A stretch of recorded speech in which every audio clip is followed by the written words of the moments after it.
Hello everybody, my name's Will Best and this is Manor Farm, Godmanston. And I know that you guys are a bit stuck with lockdown and you can't get out to the farm, so we thought we'd take a few pictures of this farm for you to look at. It's 260 acres and we always ran it as a dairy farm, but we got a bit old. So we have suckler cows now for beef and a few pigs, and we grow malting barley, some of which looks all right now and some of which doesn't, because we had our whole year's rainfall in less than 6 months between September the 20th and March the 10th, and since then we've had 2 inches. So it's being quite a difficult season. Now we just got some of our last of our herd to calve here. Most of them have calved in April, and there's just 1 or 2 got left behind, and there's 2 heifers which haven't calved yet, and there's 4 cows that have freshly calved.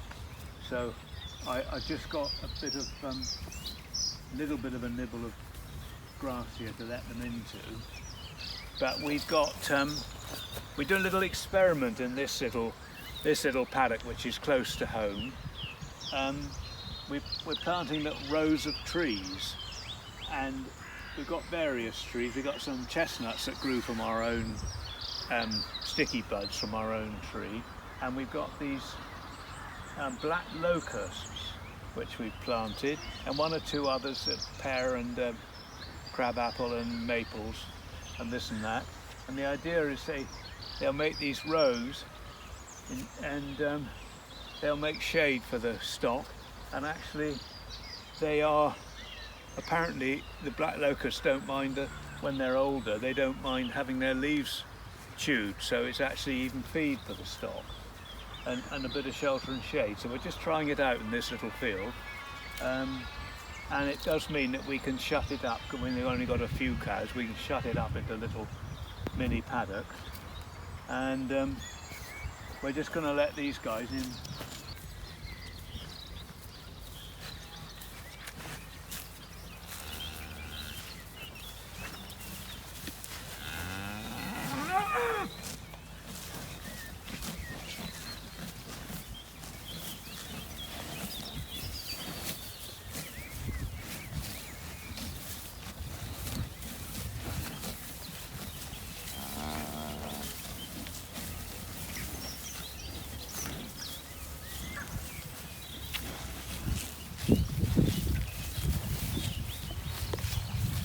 Here's the newest arrival, born yesterday, that little chap.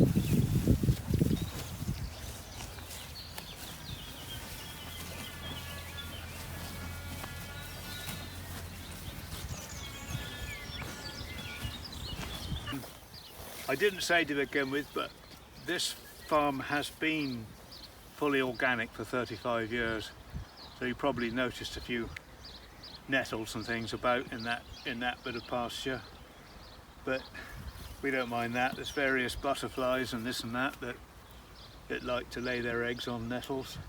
I'm standing in our field of winter barley. Now we grow this is, I expect you guys remember, because it was the first winter barley I sowed 50 years ago, Maris Otter, and it's still the best barley for malting, and so we grow it for the Warminster maltings for them to sell to some of these microbreweries that really value it, and the main one for us is the new brewery in St Abbas, and that's why we're growing it, because Vic, who started up this brewery, kept badgering me to grow the barley for him, so he'd have local barley for his malt. And this is about the 4th year I think we've done it. Well, the autumn, as you guys all know, was very, very difficult for corn sowing, and a lot of crops didn't get sown. Well, this one did. We managed to get it in just sort of one day between all the rainstorms, and it's not great. The ground's sort of puddled over the winter with all the rain, but it's not too bad. There's a bit of charlock in it, and there seems to be quite a bit of wheat come back from last year's where we had winter wheat, which is, it can't have germinated in the stubble, which is a bit of an issue because they don't like it in the malt. So I hope that'll be all right.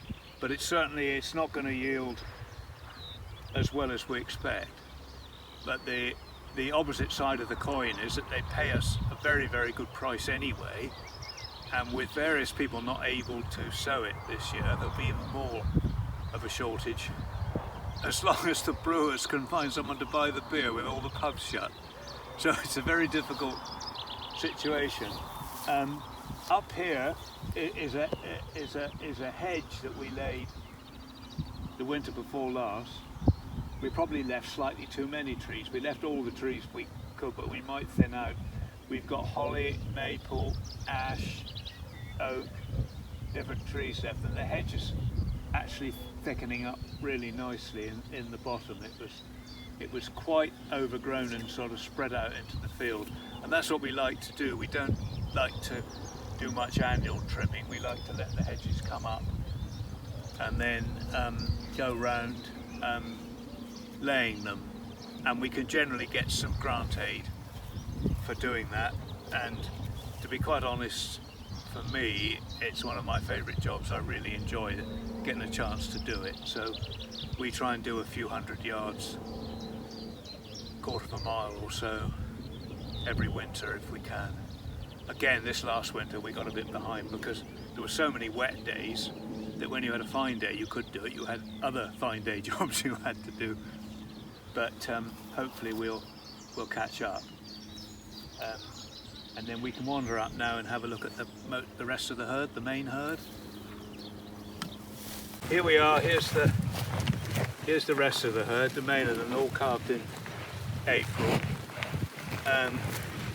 Strip grazing off a bit. This was a reseed in the autumn. It needs to thicken up a bit, so we're strip grazing. We're doing a back fence every day as well, so they don't go back over it, in the hopes that it'll grow back a bit, whereas if we let them back over it, they put it right down, and with this dry weather they probably stop it altogether. That's Poppy. She's rather blind.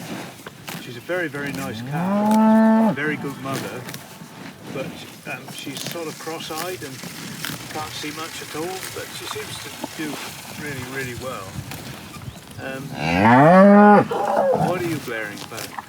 Anyway, they're Angus crosses. We bred them from our dairy herd, an Angus bull. So they're mostly just first cross, Angus cross dairy, and our dairy cows were a bit of a mixture of Ayrshire and Swedish red and a bit of black and white in them, so some's brown and some's black. This one's actually a dairy cow, because we just had our last of our heifers we'd reared from calves after we sold the herd coming through, and we had a TV breakdown, so we couldn't sell them as milkers, and then to buy them, and it fell through, so we seem to have kept them as suckers, but as you can see it doesn't really suit them, they get a bit thin. It's better to have the Angus in. What's that? And then these calves, you can't see many calves at the moment, hidden behind the cows. Hopefully they grow like weeds, with plenty of milk from the cows. We hope to, after the barley and that, put in rape and turnips and crops like that, and keep the cows grazing for much of the winter, and keep the calves on them until sort of January, February time. But this last winter, when it was like a mud bath, and it made a mockery of trying to graze crops sensibly, so we kind of ran over them, finished them early, and the cows weren't very happy, and we had weaned the calves early, and they haven't done quite so well as last year's ones. We weaned a bit older, but hopefully they're catching up now. They do have this annoying habit of blaring But sometimes they're blaring at me because they always want something fresh. They've only had this for a couple of hours, they're fine. And sometimes they're just blaring for the calf because, you know, these young calves run under the wire and then cows get bothered because the calf's the other side of the wire, that sort of thing. But we don't really get much trouble with them. We had 2 calvings we had to help right at the beginning. Otherwise, they mostly just drop the calves and the calves get upset. We had 1 calf that we had to plug on and couldn't find the teat. Otherwise, we keep a close eye on them, keep them close to home for calving, but very rarely have to do anything about it. Just see that they're okay, put an ear tag in and ring the bull calves, and out they come. So it's a very different job to milking. Easier in some ways, and I find it more difficult in other ways, partly because we're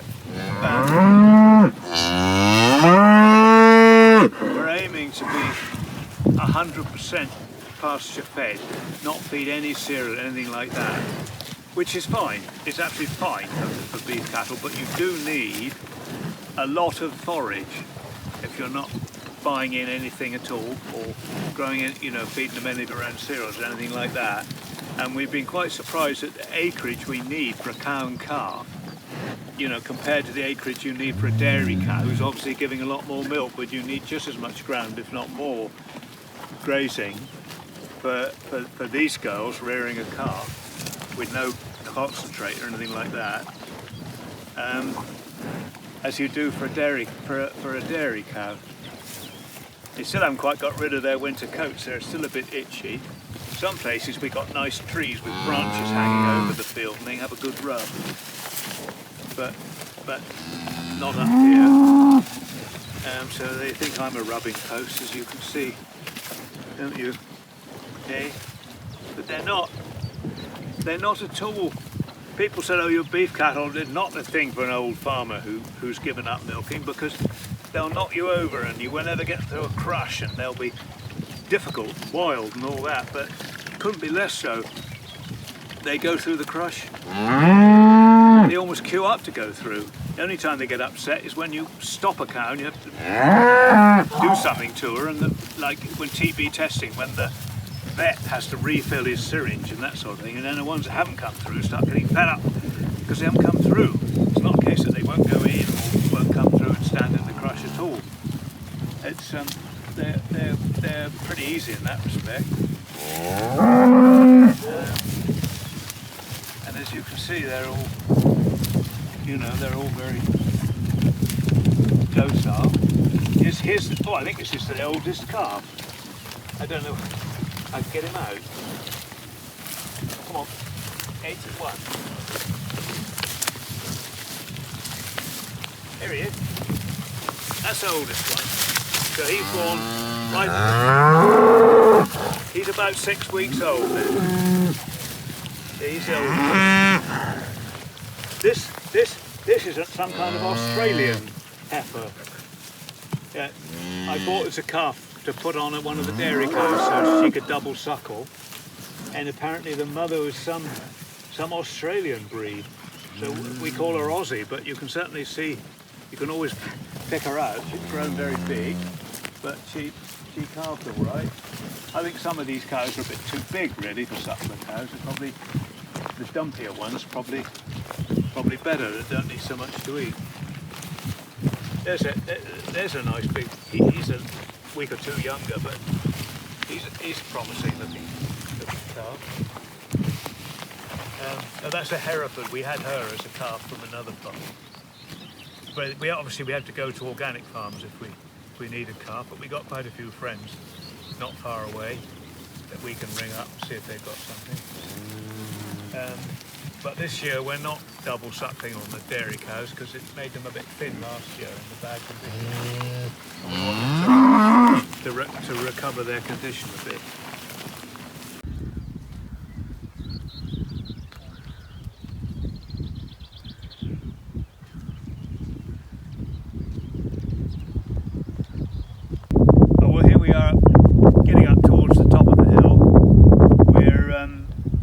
metres at the top, which is 650 feet. And this is just a field we've got shut up for hay. Hopefully, it's quite thick, so hopefully it'll grow up and bulk up in the next 2 or 3 weeks. But my goodness, a thunderstorm would be very welcome. But we just hope now the frosts have gone, because things were very slow. It was even last week when we were having frosts, and things are doing better since the nights got warmer, and should have its roots down in the moisture. So hopefully we'll get a few bales off here in June somewhere. Hedge over there looks a bit bare, but that's one we laid last winter.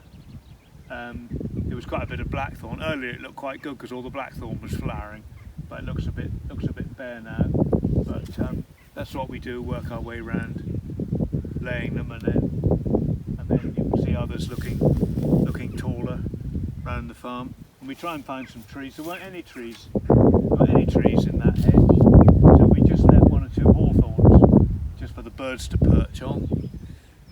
But there was nothing. Oh, we did plant 1 or 2 little maples in it, which might come up.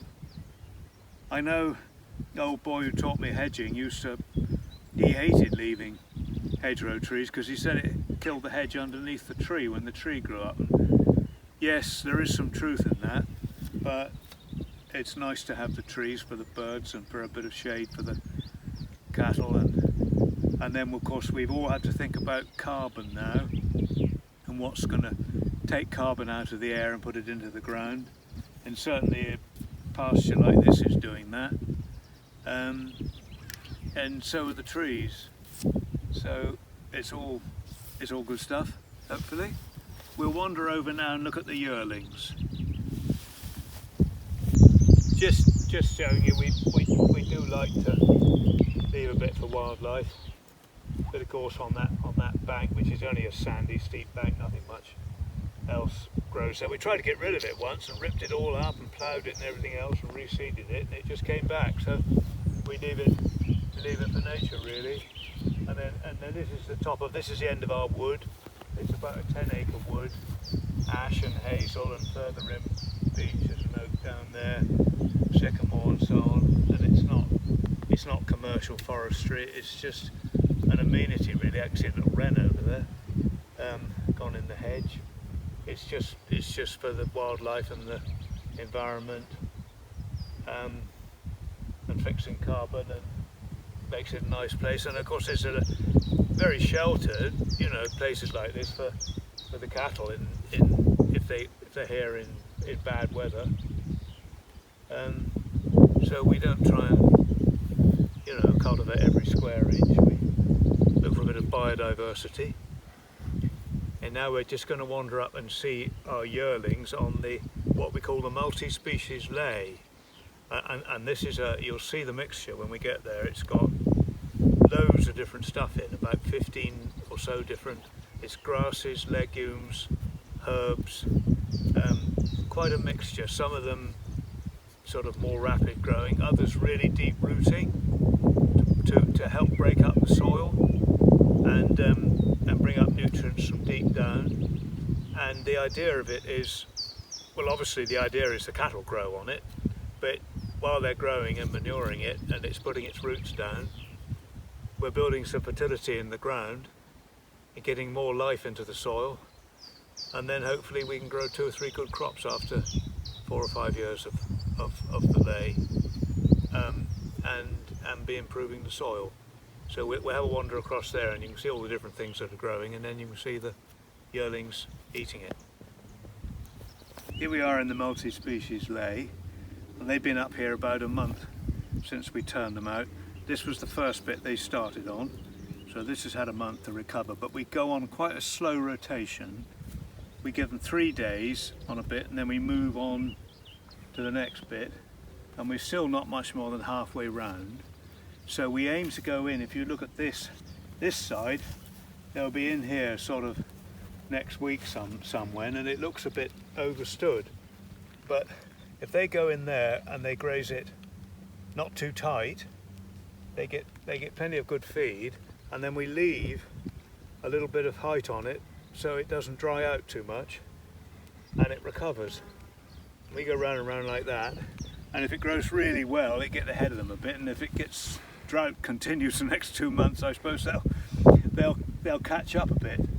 But that's basically all we do, is go round and round. The way we've arranged it this year is we put the water trough in the middle, and we're going round like a clock face.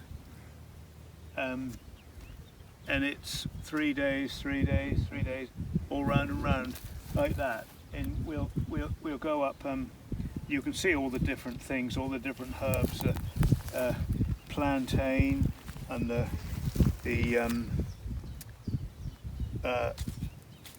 what's that stuff? I'll get it in a minute. That's the deep rooting stuff. It's a bit bitter, but chicory. These are chicory. They eat that all right. The daisies shouldn't be there. I think that's a bit of a sign of the dry weather. There's yarrow in there. I can't see it. There's various clovers, legumes, red clover there, white clover. Probably if we look further, we'd find. Oh, there's a sandfoin. I'm looking for lucerne. Sometimes a lucerne. I'd expect to see some lucerne in this dry weather, and I can see some sheep's parsley over there, burnet, and mostly ryegrass and cocksfoot. There's a cocksfoot mostly, and there are some like meadow fescues and things as well, but I can't pick them out at the moment. But loads of different variety, and they can pick around and chomp away at it. So we'll have a wander up and see them. I said they've been out a month and they haven't really got rid of their winter coats yet. They still look a bit rough and ready, because they've been in. Well, after we weaned them, they were in. They were only cattle on the farm that were in, and of course the in-wintered ones take longer to get going when they go out to grass than the ones that have been out all winter, as you know. So they're looking a little bit scrawny and rough coated, but they are growing now, so we'll have a look. Yeah, here they are. You see there that maybe that patch there, I think we left them in a day too long. It's looking a bit bare. That's the one they've just come out of, and that's the earlier ones. And this one, they'll have another day or so, and then move on. But they were quite. Yeah, they haven't really. To be quite honest, last year's lot, I think by now, or maybe I'm remembering wrong, I thought by now they'd really sort of started to really grow. And these ones haven't really sort of taken off yet. Hopefully they will. I know they'll look better when their winter coats are off. But they were a bit small when we weaned them, because it didn't go very well last autumn. And we'll just keep, 2 or 3 heifers in due course for herd replacements, and then we probably sell the rest of the heifers as stores, so anybody can either buy them to finish or put to bull. And then we aim to finish the steers off grazing and take them to ABP and Sturminster when they're finished. That's the sort of plan. But we are, as I say, quite new to this beef job, so we're still learning. Been better if we'd had a bit more grub. We didn't have any very good haylage for them for the winter. I think when they're weaned at 9 months old, whatever, you want to keep them going, and they need some quite good feed. So we've already made some haylage this year, and hopefully we'll have for this year's calves. Hopefully they won't have to come in off the mothers till a bit later if it's a kind of winter, or perhaps it won't be. And then we'll have some slightly better haylage for them to keep them moving through the winter, so they'll be a bit stronger when we turn them out. But we'll see how these ones go. We don't do any worming, anything like that. They basically, when they're on the mothers going round, the mothers will be hoovering up any worms there are, and the calves will be picking up the immunity if they're their first grazing season, and now it's their second grazing season, they should be immune. Obviously, if they suddenly look wormy, we'd do a worm count on the dung, and if it turned out something had gone wrong and they have picked up some worms, we might have to worm them, but we have to get permission. I mean, permission's granted if it's necessary to get permission to worm them, but hopefully, we certainly haven't for the last 2 or 3 years, and should be alright. And also the long grazing cycle is supposed to help, and the fact that they're not grazing it down tight, so the worms tend to be down in the bottom. And then obviously the older cattle in their next grazing season, well, they're big strong cattle, they're not going to be touched by worms and things like that. And in worms I'm including husk. We're not doing any husk treatment. Nobody's coughing? No. Should be okay. Quite a nice view from up here. Used to be Dorchester you looked at. Now you've got Charlton Down and Poundbury going all the way around there, so it's a bit more built up than it used to be. And there's the coastal hills, Weymouth and Portland just over there, and then going right the way around to Purbeck in Cork Castle just out of sight to the east. It's a nice place to be on a fine day, and our neighbour, like everybody on the chalk I think, we've got the same problem with the spring sown cereals. You can still see the chalk in patches where they've struggled a bit because they've had nothing since they've been sown, moisture wise. They're beginning to get their roots down now, and hopefully they'll get away. And then if I go around here, this is our northern boundary. That's the parish boundary, and again nice belt of trees going all the way down, and up here, round here, quite an overgrown hedge that we may or may not do anything about, good for the birds. And then there's a beech clump there that my father planted, I think before the war. It took ages to get going, but they're nice big trees now. They're quite a feature from the, if you're driving about in the county to the west or the south, and where's home, very often you can see that little copse stuck up now. So it's a nice place to be. It has been, it may not have been ideal spring for farming, but it's been a lovely spring for being out and about, and for the trees coming out in leaf and all that. It was wonderful time in April, early May, when all the trees were coming out, and blossom on the crab apples and the blackthorn, and now we've still got the hawthorn out in places, and the elder flowers and so on. It's been lovely from that respect, but it's been a bit, the last 8 months here have been not an easy one for farming, and of course we don't know what's happening to the climate and whether it's going to be like this in the future or what. But we as a family have been here for 86 years or something, but me for 72, and actually farming it, my wife and I on our own account, for 50 years. And we've had some wonky years, but this is the most sort of extreme. And the other thing was, we hardly had a frost, and yet it felt cold because the wind, there was always a cold wind, even when it was the southwest, it was raining, the wind was cold, and it was pretty miserable for the cattle really. But Angus says they survived all right, but it was a pretty horrible sort of a winter. And now we've had all the rain in 6 months. I suppose we'll have 6 months without any. So you come back in July and see if it looks like a desert or what.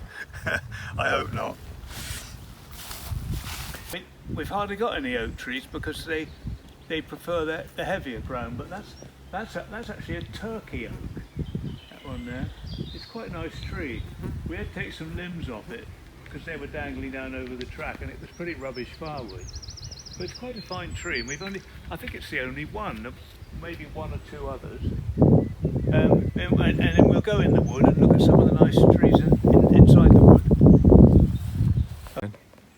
This wood was actually planted up in 1840. Before that, there was it was called ash copse, and some of it, but I don't know how much, was ash and hazel for coppicing. But it was planted up mostly as a beechwood in 1840, and I don't know how many. I don't think many of the trees are original. There's a lovely chestnut I've always liked here, and a lovely big beech there. I think these are probably originals. Another one over there, big beech over there. And most of the other trees are younger, where the old ones have blown down or fallen down. There's a younger sycamore there, and younger ash, and some younger beech and so on. And like I say, we don't do much management. We just, if the tree blows down, we cut it up and use it. And otherwise, we kind of leave it to nature and more or less aim just to have a total canopy without it being too overcrowded. We'll just have a wander down. I'll show you our biggest beech tree, which is down here. It's a real nice one. I think this is our biggest tree. It's obviously one of the original beeches. It's a lovely, lovely tree and a great big size. So what is that, 180 years old? And up there it's got that fungus growing. And I think that's an indication that it's kind of past its peak and might only live for like another 120 years or something. But anyway, we should see what happened. But it's you can see, you know, all around younger trees coming up, little ash there, little beeches there, and so on. But just this bit seems to have got the oldest kind of survivors here. Big old ash there. It's just a lovely wood, really.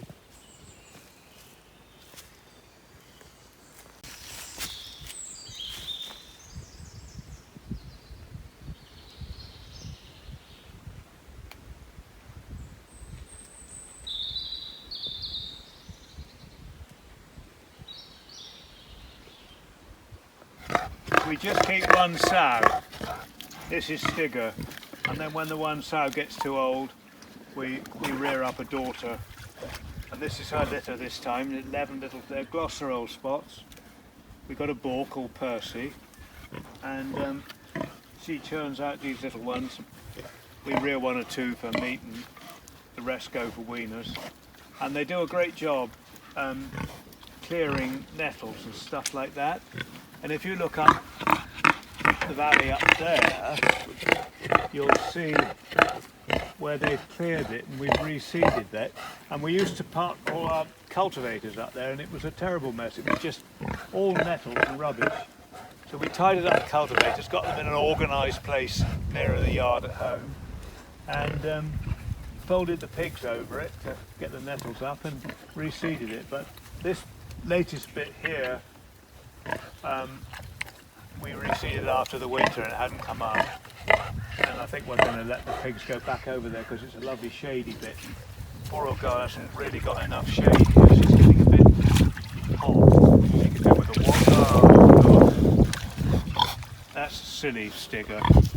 Now you haven't got any water. You silly girl. Oh dear. She could go up in the shade because there is a bit of a breeze.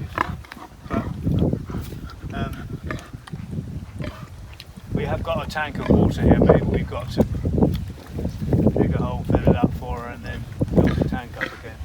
But they don't like, you know, they don't like the heat. Piglets don't mind. They're quite happy. And she's not going to get those brambles up. We're going to have to dig them up. And then when all this is finished and we know there's some rain coming, we'll chuck down some grass seed. But of course, if you went in there and tried to cultivate to get rid of the nettles, you'd have all the tree roots. But the pigs will do it without damaging the tree roots. Very, very useful. And then when she's not there, we have them down close to home on a patch there. And they dig that up, manure it, and then my wife puts all sorts of beans and courgettes and squashes and potatoes and stuff in there. It grows really well. So